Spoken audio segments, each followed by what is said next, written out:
Gavin, you here from UltimateReloader.com. I'm here at the 2023 SHOT Show with Bryan Litz of Applied Ballistics. Thank you for joining us. Yeah, thanks I always like talking to you. Yeah, well, we like to nerd out on data. We like to discuss theories, that kind of thing.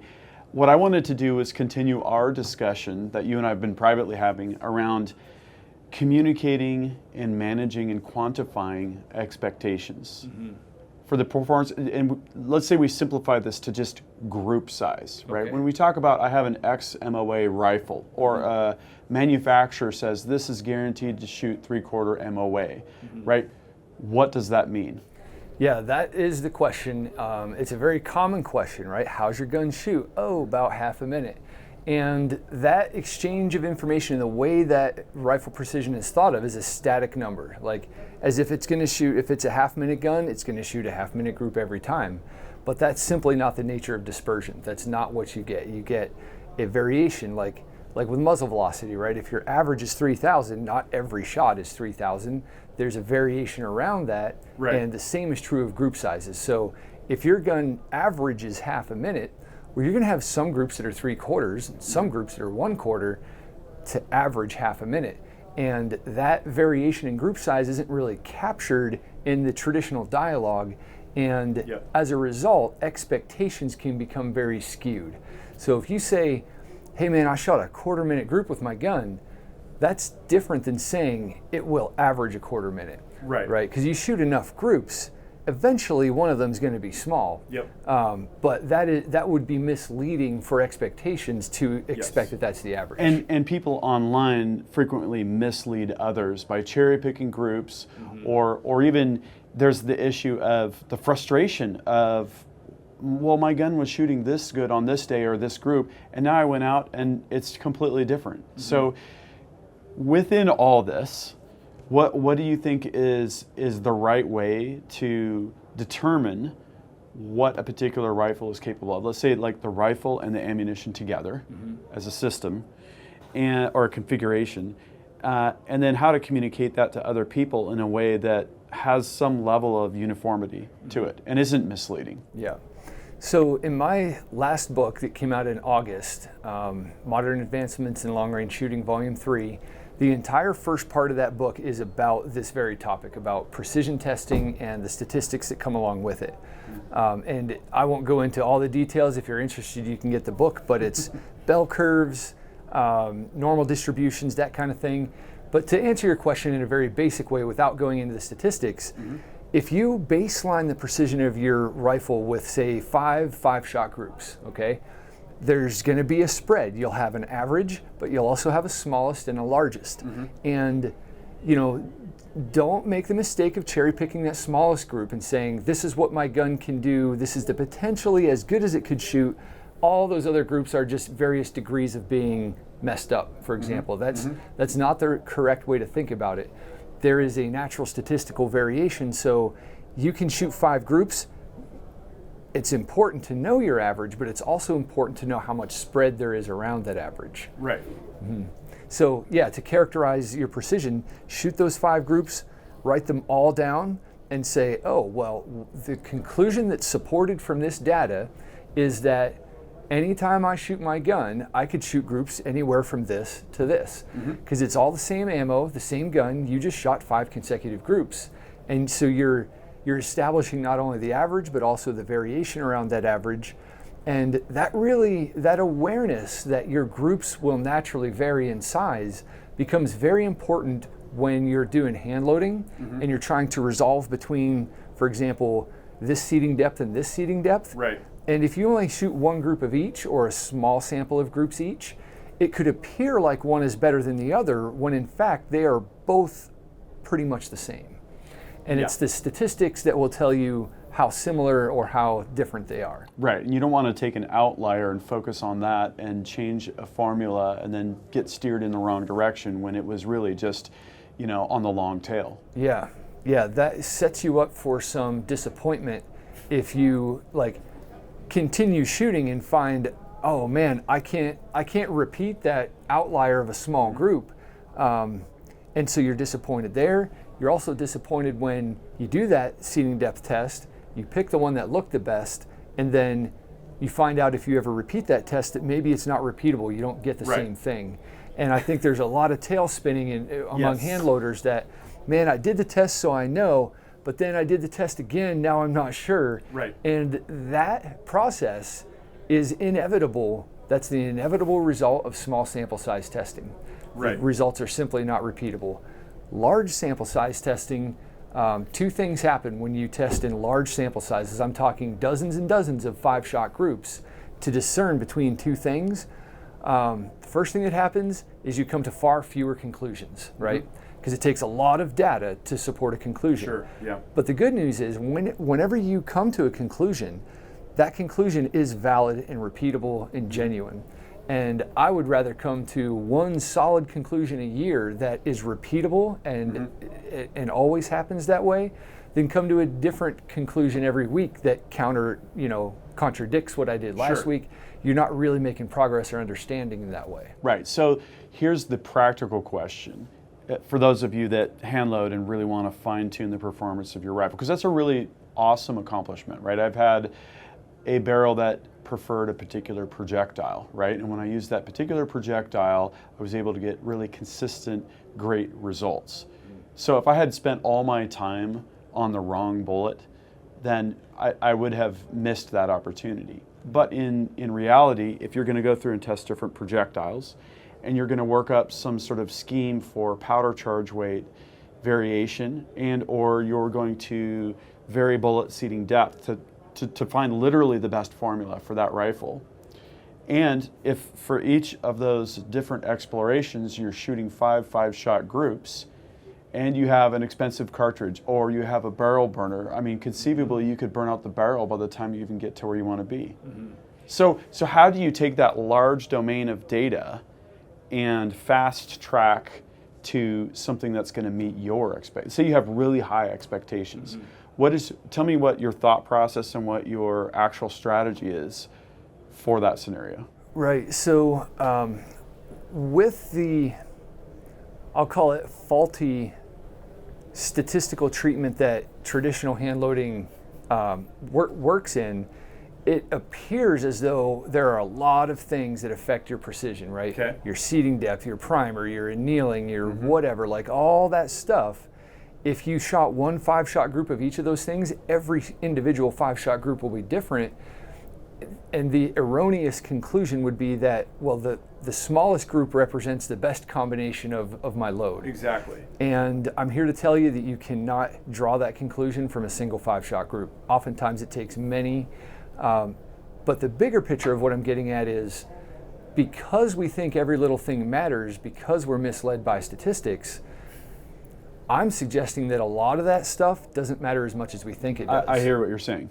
Gotcha. And so with that as a sort of different mindset, it's like, you're not riding a knife's edge of what works into everything else sucks. I think that the stuff that works is actually a much wider window, that it all works the same within that window.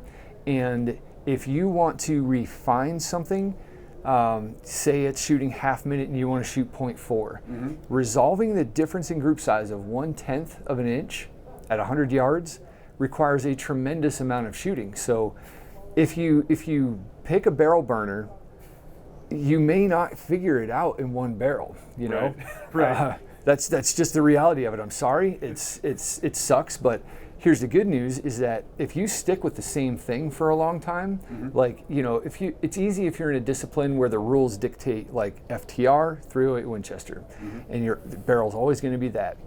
And so if you get a bunch of barrels chambered the same way, and you start your process in the first barrel and you get it, maybe 80% down to what it can be. And the next barrel, you continue gathering data. This data is collective, it aggregates. So over time, if you keep good notes, you may eventually compile enough data to be able to legit resolve between 0.5 and 0.4. Okay. Knowing that, with this 308, this is my 4th barrel, and I have found that if I anneal, the groups are smaller, and I have the data that supports that. But you cannot legit come to that conclusion with a 5-shot group. Right. It sometimes takes a long time, large statistical sample sizes, And if that relates to barrel life as you need to go through barrels, that's what it comes down to. But it's an advantage for those shooters who stick with one cartridge over time. True. And don't jump around. And if it takes you multiple barrels, then you hope that barrel A is going to be similar to barrel B in terms of metallurgy, in terms of the fabrication, because barrels do vary from lot to lot. They machine differently, with different hardness and that kind of thing. And so, but again, back to what you're saying, I asked you what your philosophy or your approach was, and what I'm hearing is a lot of this isn't about what you're going to do when you do your load development. It's about managing your expectations from the get-go. Exactly. Yeah. If you put your gun together and the very first several groups that you shoot are 3/4 minute of angle, just throw a number out, and that's with components of brand X, Y, and Z, then what I think is a more realistic expectation is that no matter what you do with those components, you're not actually going to move the average very far from 3/4 minute. Right. Now, if you go to entirely different, like if you take premier components, like the best money can buy, and compare them to the least expensive, components that you can find, then you'll be on a different level with them. But I don't think that all the little adjustments that hand loaders make are necessarily swinging the pendulum vast amounts of precision. Right. It can look like that with small samples, but it really isn't like that. And I know you've talked about this quite a bit. If you're shooting out at distance, let's say 1,000 yards or beyond, there's things about the components that can help you get much more consistent results without altering that ballistic formula, right? Like the consistency of the BC of the bullet will affect vertical shot dispersion. And that's not something you have to do with load development. That's just every bullet is going to fly through the air and have essentially the same drag profile, right? Right. Yeah, so that's a complete change of subject, but it's the understanding of what BCSD is and the effect that it has is something that's very predictable. And once you figure it out for a particular bullet, let's say you're doing brand A and you don't have to do any trimming, pointing, sorting, whatever, because they're all uniform already, then you might not have to do any of that stuff. But if you're using a different bullet and you find out what it responds to in terms of creating uniformity, well, then you invest the time to learn what that bullet needs, and then you know to do it. A lot of the questions that are framed like, how much does it matter? Does it help? Whatever. A lot of those questions are well framed in the context of, under what conditions does that matter?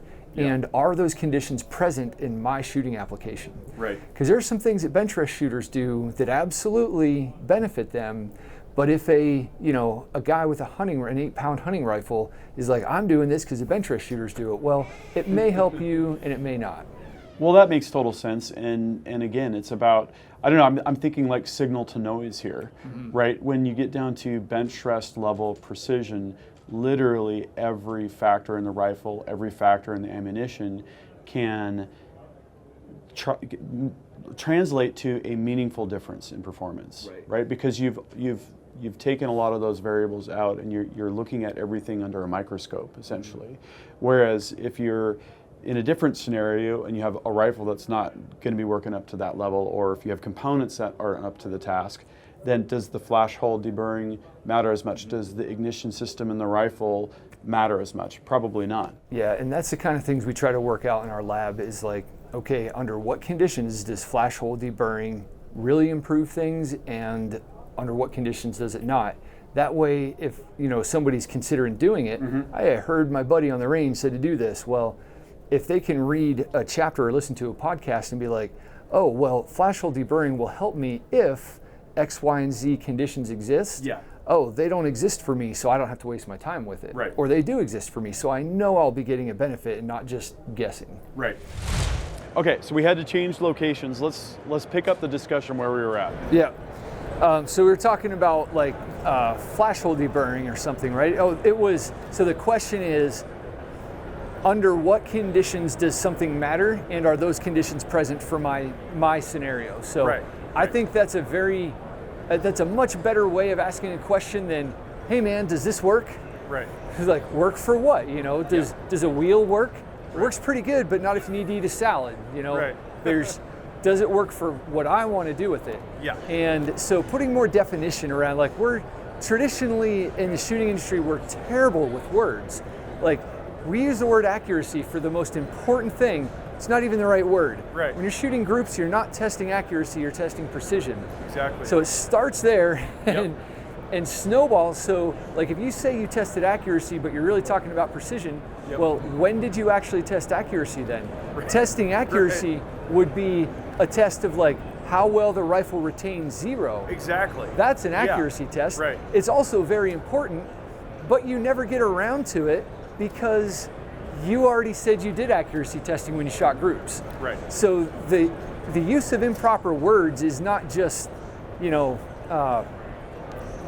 it's not negligible. Right. By using the wrong words, we are failing to test certain things because we're using the wrong words. So I think there's some opportunities here. I think it's about helping people to manage expectations and to understand the problem domain, and now hopefully without a math degree or deep knowledge of statistics, right? And then the ability, like, I can do this with the data that I publish. If it's not statistically relevant or sound, then I need to make sure that I make that clear. I shot one group and I got this result. It doesn't mean that this rifle shoots that MOA. It's a data point that we got. It's one sample. It's one sample. And then also to help educate people on the simple difference between accuracy and precision. Okay, now we're focused on precision. How many variables are we talking about, right?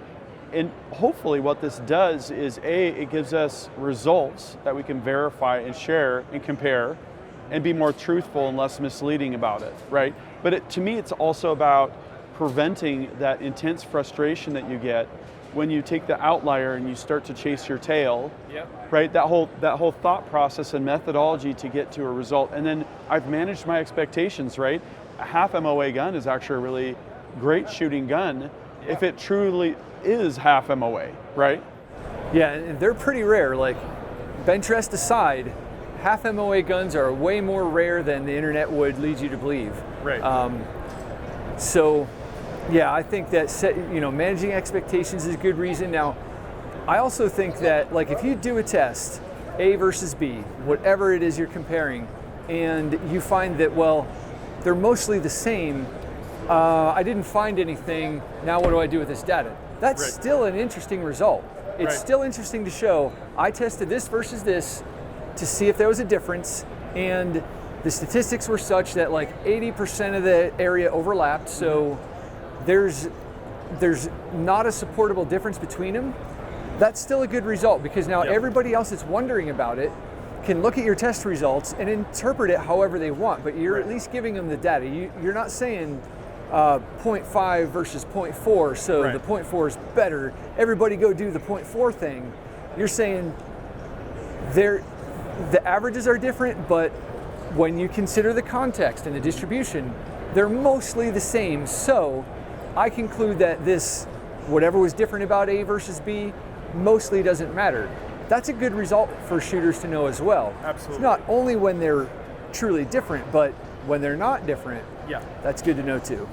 And then you extend the discussion to things like hit probability. If I'm managing my expectations, maybe a 1 MOA gun isn't as bad as I think it is because of the other factors involved in all that. That obviously is a different discussion. But for me, this has been a really helpful exchange, because now I can better understand how to communicate results, right? And hopefully encourage other people, to do the same thing, I would say. Yeah, I think it's not going to be easy, because the human brain by nature does not process statistics and probability very well. I mean, we're in Las Vegas right now, and this entire city is a testament to how poorly humans understand statistics, right? All the lights are on, all the bells are ringing, because those bills are getting paid by suckers who don't understand that, hey, red's due, I'm going to bet it all on red. Right. We don't understand. We have a blind spot for understanding statistics. That's why the traditional way of doing things in hand loading has been off the rails for so long. We have a good narrative. We are confident in the knowledge that we have, but a lot of it is incorrect because of that blind spot that we have for statistics. Right. But it's not an insurmountable. It's like once you know, then you can learn the statistics you need to know to come to more informed conclusions and just align your expectations better with reality. Absolutely. And for me, at the highest level, this helps me to feel better about what I'm doing. Yeah. Right? Because I have a more truthful picture of it and I can understand the results better, right? Yeah, it saves a lot of anxiety. Like you're getting ready to go to a match, your last chance to shoot before you go, and you want to see all small groups, but you see one big group, and that used to send me into a tailspin. Like, shit, it just shot like a 1.1 minute group, and it's supposed to average 0.6, and so I just go round and round trying to like fix the problem. Well, there isn't a problem. That was in the same way that you get like exceptionally good groups once in a while, occasionally you get a bad group once in a while, but that doesn't indicate that your entire gun is screwed up. It will happen. It will happen. And you understand it will, so when it does, you're not as deflated, right? Yeah, it's psychological. Yeah. Not get emotionally wet. Yeah. So here's what I want to do with you in terms of follow-up. Is if the answer to this is to say this is a .76 MOA gun and with 92.6% confidence, I want to follow up with you so that I can incorporate that kind of analysis into the data that we're publishing, that we're sharing in these videos. Yeah. And then I know you've gone into your book into it real deep and you have software programs that can analyze the data and produce that. I want to take my own homework, to put that in motion and to actually do it. Yeah. Well, I think we're going to drive in a good direction, man. Okay. If we can generate some awareness and help guys understand these things, it will alleviate a lot of anxiety and turn more of the attention towards the things that are actually going to help you, like spending time learning to read wind, spending time behind the trigger, just developing your fundamentals skills at what you're actually doing, and not chasing your tail with things, that are smoke and mirrors. Yes, and chasing your tail is time and it's money. Yep. And frustration, right? Yeah. All of those things. Those are all things we don't want to spend on smoke and mirrors. Okay, so here's our question for you, is what do you think about this whole thought process around communicating results, managing expectations, and how to compare apples to apples? Drop a comment and we'll extend this discussion. Thank you, Bryan, for joining us. Yep, I'm looking forward to our next conversation. That concludes this video, and that means it's time to wrap it up.